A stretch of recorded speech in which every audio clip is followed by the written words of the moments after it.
Uno de los temas sobre los que más se debate en los colegios secundarios de todo el planeta, en Argentina, en México, en muchos otros países de América Latina y en los países desarrollados, es el tema del bullying, que ha crecido en los colegios. ¿Qué quiere decir el bullying? Quiere decir noticias como estas que publicó el diario La Nación, por ejemplo, una nota sobre el bullying en donde se inicia refiriendo de que los chicos del grado empezaron una encuesta muy particular. La encuesta decía: ¿cómo la ves vos a María? ¿La ves cada día más anoréxica o menos anoréxica? María quedó estigmatizada. Era la anoréxica del salón. Independientemente de que eso no tuviera ninguna realidad, la habían convertido a través de esa votación en los medios sociales en anoréxica. Y además en objeto de la atención colectiva en una particularidad degradante, digamos. Significaba que no tenía control de su personalidad. La mamá de María, muy alarmada, le escribió WhatsApp a todas las mamás de los que estaban votando. Y dijo: por favor, paren esto, no dejen que su hijo vote, no dejen que su hijo se meta en esto. Las respuestas que recibió no fueron muy alentadoras. La gente está muy desconcertada en general, los jóvenes y sus padres frente al bullying. Entonces por ahí alguien le contestó: oh, son juegos de chicos, lo desestimó totalmente. Para María no era un juego de chicos, una situación que la dejaba muy mal colocada para su futuro en esa aula. Otra contestó: bueno, es la imaginación de los chicos. La misma imaginación de los chicos se podía poner en cosas positivas, no en cosas negativas. Así que la respuesta no era suficiente. ¿Por qué tratar de estigmatizar a una de las integrantes del salón? No tenemos que meternos, que los chicos se arreglen como puedan. Eso significa prescindir, tratar de ser neutrales y no ejercer la influencia educativa que la familia debería ejercer sobre los jóvenes. La historia terminó con que María tuvo que buscar apoyos psicoterapéuticos externos para poder quedarse en el grado. Otra alternativa, que es lo que hacen muchos chicos cuando están en estas situaciones, se van del colegio. Pero esto significa perjuicios en todo orden y ya en su figura, en su formación, va a quedar como una situación traumática. Esto sucede multiplicado permanentemente y puede llegar a extremos inauditos, como los que refleja la serie de Netflix de 13 razones, cuya temática gira en derredor a los suicidios en colegios de chicos muy jóvenes. ¿Qué está creando todo esto?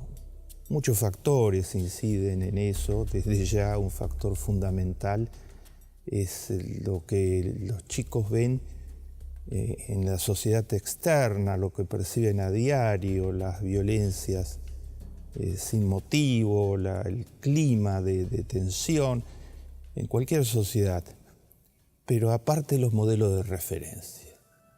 Y a eso nos queremos dedicar en esta serie, a los modelos de referencia. Todo joven busca modelos de referencia. Todo joven busca a alguien con quien se pueda identificar. Los busca en el fútbol, los busca en sus deportes preferidos, los busca en el cine, los busca por todos lados. Y muchos de los modelos de referencia que hoy se le ofrecen son ídolos muy dudosos. Son celebrities que pueden ser celebrities por dinero muy mal ganado, a través de la corrupción o a través de la especulación, o pueden ser celebrities simplemente por bellezas físicas, con un vacío interior muy profundo y con vidas muy desarregladas, o pueden ser actores o actrices cuya vida interior no tiene mucho que ver con, con su capacidad de brillar en Hollywood o en otra meca del cine. Y en general pueden venir los héroes del mundo que proyectan los medios masivos, que en diversos casos proyectan el mundo de personas frívolas, sin nada serio que mostrar. Un ejemplo famoso de tantos son las hermanas Kardashian, que nunca escribieron un libro ni hicieron ninguna acción significativa para el género humano, pero son un objeto de chisme permanente que trae mucha audiencia. Y no hay héroes verdaderos que puedan ser los modelos de referencia, cuya sola evocación pueda refrenar el bullying, pensando en que esos héroes verdaderos jamás hubieran hecho bullying, no lo hicieron en su vida y jamás lo hubieran hecho ni de jóvenes ni de mayores. A esos héroes verdaderos es a los que nos queremos referir en esta serie. Esos héroes verdaderos que sería muy importante que conozcan chicos y chicas como ustedes, que traben intimidad con ellos, que les llamen la atención, que los investiguen, que recorran sus vidas, porque son héroes de todo el género humano, pero héroes muy particulares, no son héroes militares, no son héroes por los millones que acumularon, son héroes éticos del género humano. Son héroes por lo que mostraron y están mostrando como ejemplo al género humano todo. El primero de ellos, con el que vamos a iniciar esta serie de héroes éticos del género humano, lo vamos a iniciar y la vamos a desarrollar de forma totalmente abierta, mostrando nadie es perfecto, mostrando sus aportes fenomenales y también sus debilidades, porque todo ser humano tiene debilidades, pero mostrando su enorme balance de aporte ético al género humano. Lo vamos a iniciar con alguien que nos es muy cercano, porque es un héroe latinoamericano y al mismo tiempo ya hoy no es latinoamericano. Hoy es un héroe, claramente un héroe ético de todo el género humano. Estamos hablando del Papa Francisco.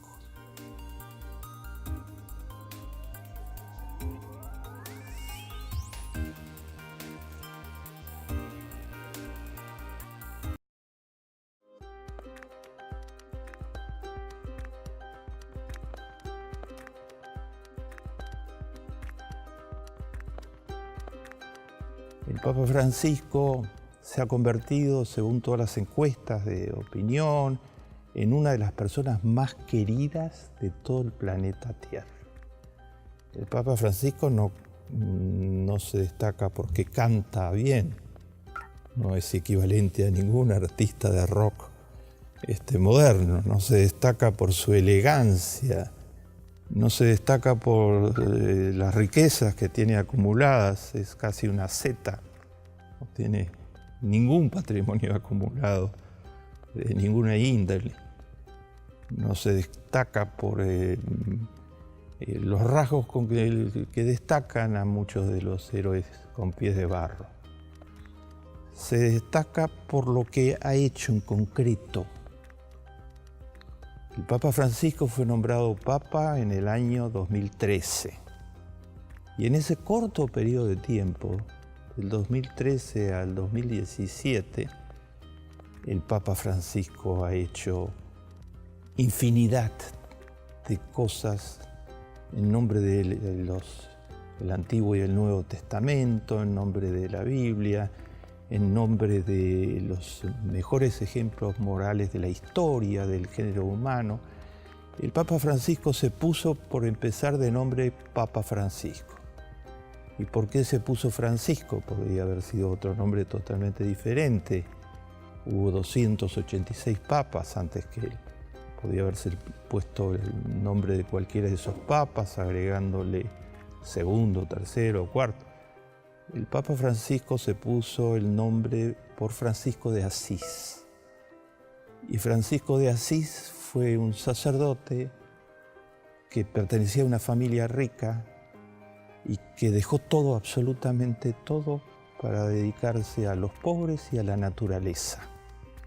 Se convirtió en alguien que recorría los caminos, bendiciendo y viviendo en la armonía más absoluta con la naturaleza que adoraba y a la que escribió poemas maravillosos, y preocupándose por los pobres, haciendo solidaridad práctica, una vida entregada totalmente a la naturaleza y a los pobres. De allí salió la orden franciscana de la Iglesia Católica y de allí tomó el Papa el nombre y Bergoglio se transformó en el Papa Francisco.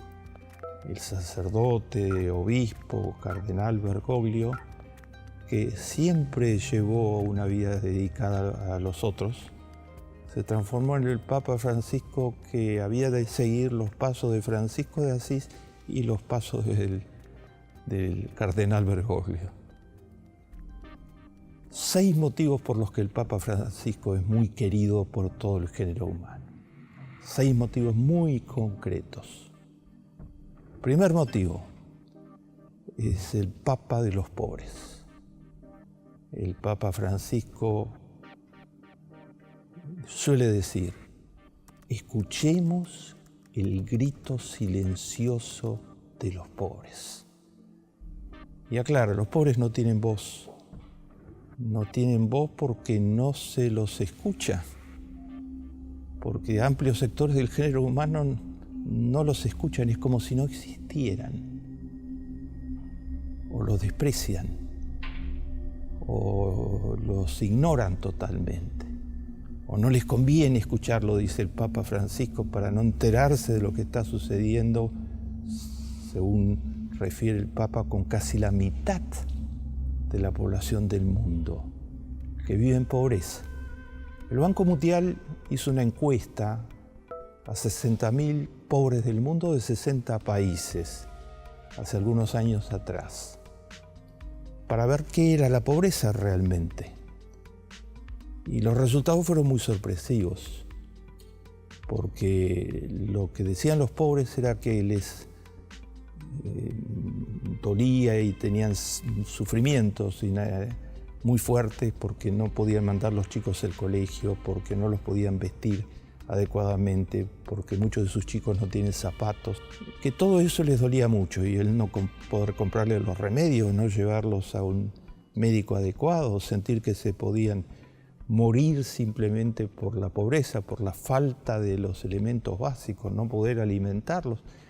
Pero los pobres contestaron en la encuesta que lo que más les dolía de la pobreza era el desprecio, era la mirada de desprecio con que los miraban muchos, que los hacían sentir seres de una calidad inferior, como de 12ª categoría, o casi animales en muchos casos, y que hacían trizas su autoestima. Esa mirada de desprecio a las mujeres pobres, a los jóvenes pobres, particularmente, mirados como algo peligroso simplemente por ser jóvenes pobres. El Papa, en primer lugar, se ha ocupado de los pobres y de dignificar su condición. No solo se ha ocupado materialmente, luchando en las principales tribunas del mundo, hablando a la Asamblea General de la FAO, por ejemplo, diciendo que el hambre que tienen actualmente 800 millones de personas en el mundo y el hambre silenciosa que tienen otras 2.000 millones de personas, la mayoría niños y jóvenes que no tienen los 6 micronutrientes básicos para seguir adelante y no quedar estancados en su desarrollo biológico y físico. El Papa que habló en la Asamblea General de las Naciones Unidas exigiendo que haya el derecho al desarrollo para los pobres del mundo. El Papa se ha ocupado especialmente de la dignidad de los pobres. Cuando era ya cardenal Bergoglio, una y otra vez repetía en su país, la Argentina, de que había quienes en un país lleno de posibilidades calificaban a los pobres como descartables y los miraban como descartables, como personas que no tienen mucho derecho a la vida o tienen un derecho inferior a la vida. El Papa desde el papado ha repetido esa palabra una y mil veces. No los miren como descartables. Son iguales que nosotros, dice la divinidad. Tienen el mismo valor humano que nosotros, dice la divinidad. No hay nadie que tenga más valor humano que otro porque tenga más dinero o porque tenga más poder. Y el Papa suele ilustrar con su excelente sentido de la ironía y del humor, suele ilustrar esto diciendo: yo no conozco a nadie que se haya llevado nada al otro mundo. Todos somos iguales en eso, que es un rasgo central. La vida es finita y hay imposibilidad de llevarnos nada al otro mundo. Y suele evocar la expresión bíblica: es más difícil que un muy rico pase por una aguja, por el agujero de una aguja, a que un camello pase por el agujero de una aguja, queriendo significar de que la riqueza anhelada por una parte importante del género humano como el objetivo final de la vida, es legítimo buscar vivir la vida bien, pero anhelada como el objetivo final de la vida se convierte en una alienación.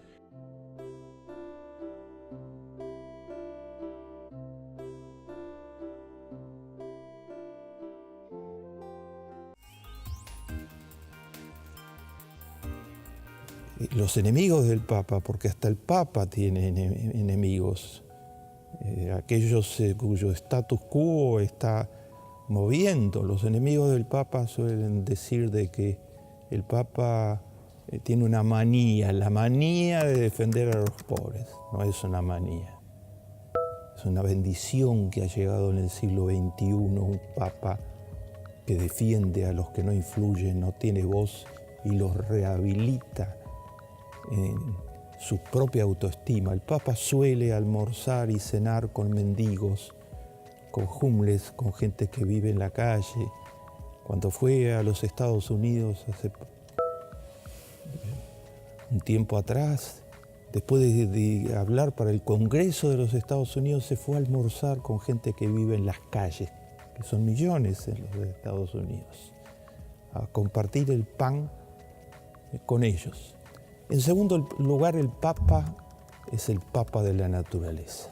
Ha luchado con todas sus fuerzas para defender a la naturaleza, enfrentando a los intereses contaminantes. El mundo está en un peligro muy serio. Probablemente no haya documento más importante que se haya escrito sobre eso que la encíclica Laudato Si, que escribió el Papa Francisco. Allí les recomiendo infinito leerla. Allí ustedes tienen, por un lado, la denuncia científica con las últimas fuentes. 99,9% de la ciencia mundial dice que estamos en un camino muy difícil. La temperatura de la Tierra se está elevando. Este año 2017 va a ser el más caliente desde que se mide la temperatura de la Tierra en 1880, en 137 años. Y los 10 años últimos fueron cada uno más caliente que el anterior. Y eso produce los deshielos, el derretimiento de los hielos, la suba de los mares, la intensificación de los huracanes, el desplazamiento de millones. y que la tierra se seque, que se desertifique, y una gran cantidad de migrantes son inmigrantes porque ya no tienen tierra alguna para cultivar, pequeños campesinos que no tienen tierra alguna para cultivar. El Papa salió en defensa de la tierra, incidió significativamente con su encíclica en la gran reunión de París realizada en diciembre del año 2016 con todos los presidentes del planeta para parar la contaminación ambiental y el calentamiento de la tierra antes que sea tarde. Ya es un poquito tarde. Han muerto el 30% de los corales. Se han deshelado las principales superficies con hielo, como los árticos. Se está deshelando el sur de la Argentina y de Chile. El calentamiento global está produciendo el desplazamiento de millones y millones de personas.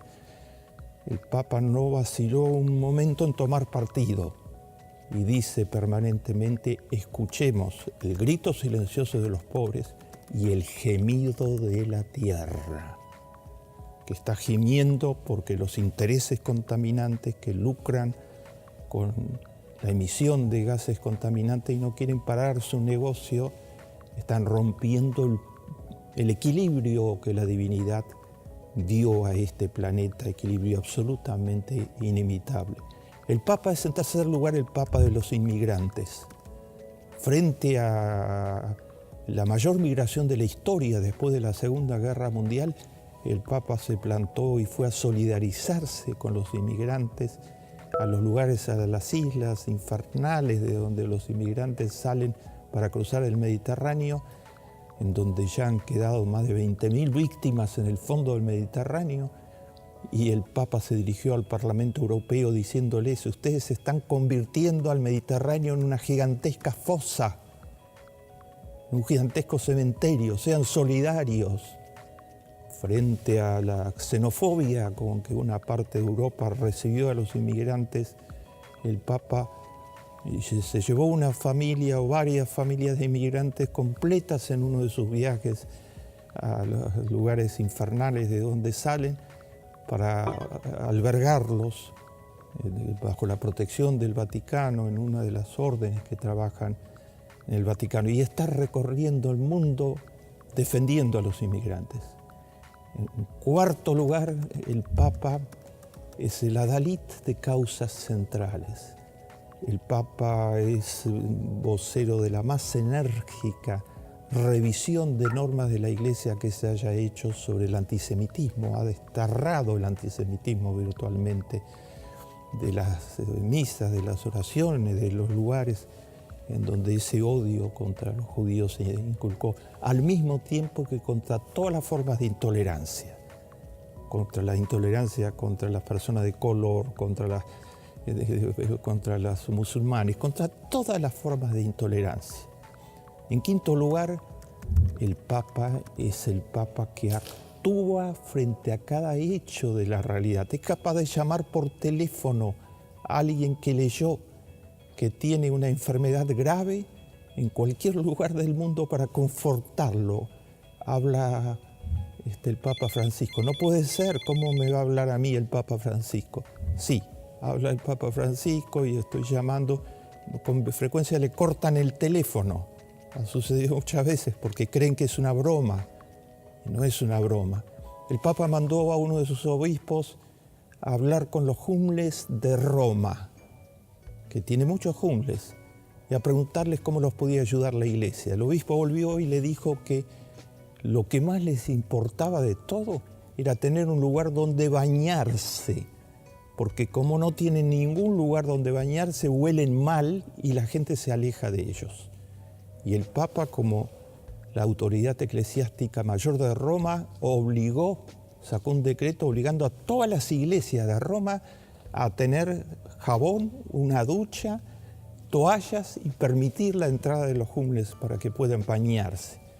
El Papa se ocupa de todo, de lo micro y se ocupa de lo macro. Sus fuerzas parecen infatigables. Sexto lugar, el Papa es la humildad y la destrucción de todas las formas en que se había conducido una parte de la iglesia en el plano de los bienes materiales. Vive en un alojamiento donde viven muchísimos sacerdotes en medio de la humildad más absoluta. No tiene joyas de ninguna índole. Trata de desplazarse en los vehículos más humildes que pueda.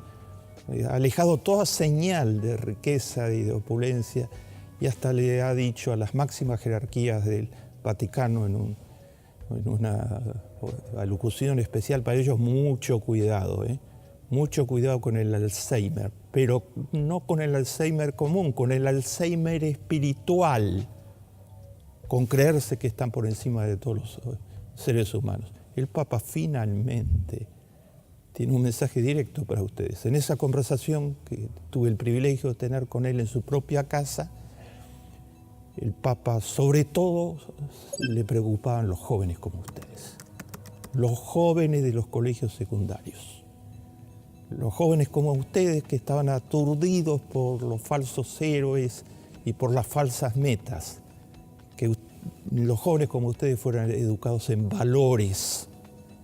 Y su inspiración tenemos detrás, como la de Moisés y Jesús de Nazaret, cuando pensamos en educar en valores.